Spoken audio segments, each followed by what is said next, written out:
नमस्कार, आप सभी का स्वागत है क्विक आयुर्वेद के एक और नए वीडियो में। जी हाँ, हम अपने चैनल पर उन दो चीजों के बारे में पहले ही बात कर चुके हैं जिन्हें डॉक्टर्स सफेद जहर कहते हैं, यानी कि व्हाइट पॉइजन कहते हैं। उनमें नंबर 1 पे था चीनी और नंबर 2 पर था साल्ट।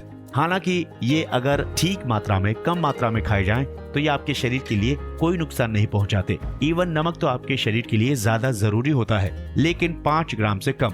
आज हम अगली चीज की बात करने जा रहे हैं। जी हाँ, ये भी उन 5 सफेद जहरों में से एक माना जाता है और ये है मैदा।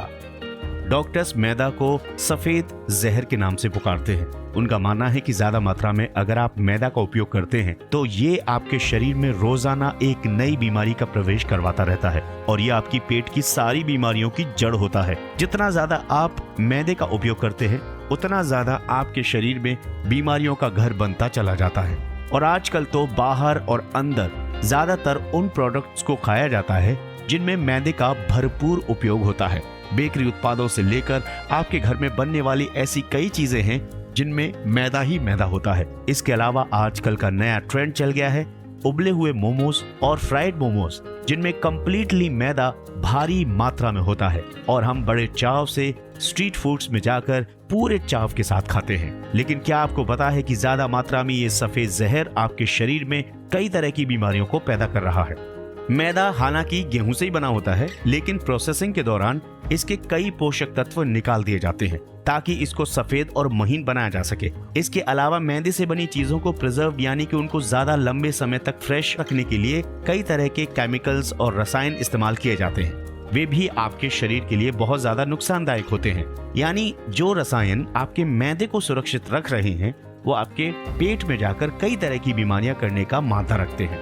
जी हाँ, आज हम उसी सफेद जहर, उसी तीसरे सफेद जहर की बात कर रहे हैं, मैदा। इससे होने वाली स्वास्थ्य समस्याएं इस प्रकार हैं। मैदे को ग्लू ऑफ गट्स कहते हैं। जी हाँ, इसमें फाइबर बिल्कुल नहीं होता है। इससे पाचन तंत्र पूरी तरीके से जम जाता है।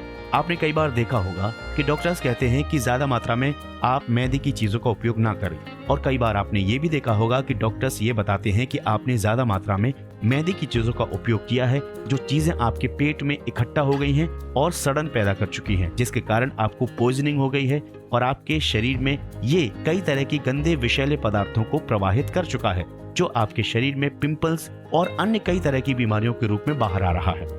पाचन धीमा होने के कारण मेटाबॉलिज्म भी धीमा पड़ जाता है। जी हाँ, सबसे इंपॉर्टेंट होता है आपका पाचन, और ये मैदा सबसे बड़ा अटैक आपके पाचन क्रिया पर ही करता है।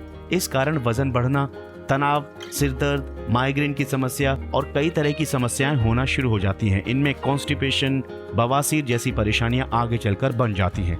दरअसल गेहूं से मैदा बनाने की प्रोसेसिंग के दौरान चोकर को अलग कर दिया जाता है, जो कि आपके शरीर के लिए बहुत जरूरी होता है। मैदे का सेवन करने से बुरे कोलेस्ट्रॉल यानी कि LDL का स्तर भी बढ़ जाता है। यानी अगर आप डायरेक्ट इनडायरेक्टली मैदे का उपयोग ज्यादा मात्रा में करते हैं तो बैड कोलेस्ट्रॉल आपके शरीर में इकट्ठा होता रहता है, जिससे आपको कई स्वास्थ्य समस्याएं पैदा हो जाती हैं।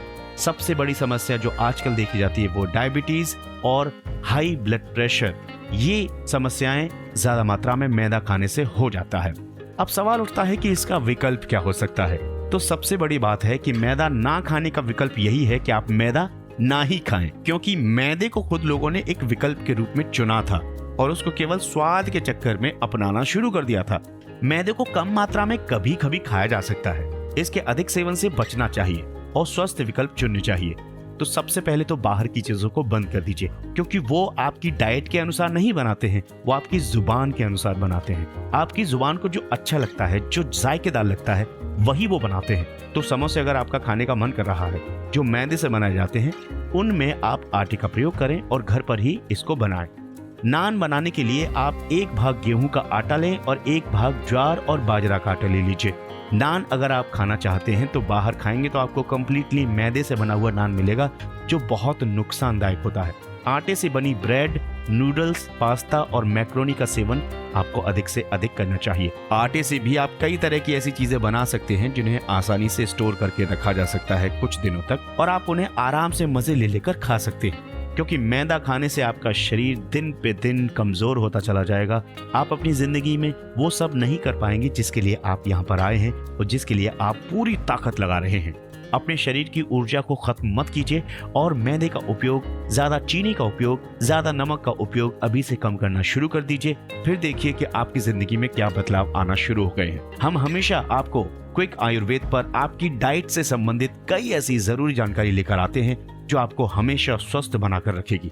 तो फिर इस चैनल को सब्सक्राइब कर लीजिए ताकि इस तरह के न्यू अपडेट्स आपकी डाइट, आपकी हेल्थ से रिलेटेड मिलते रहें और आप हमेशा मुस्कुराते और स्वस्थ रहें। तो फिर आज के वीडियो में बस इतना ही। नमस्कार।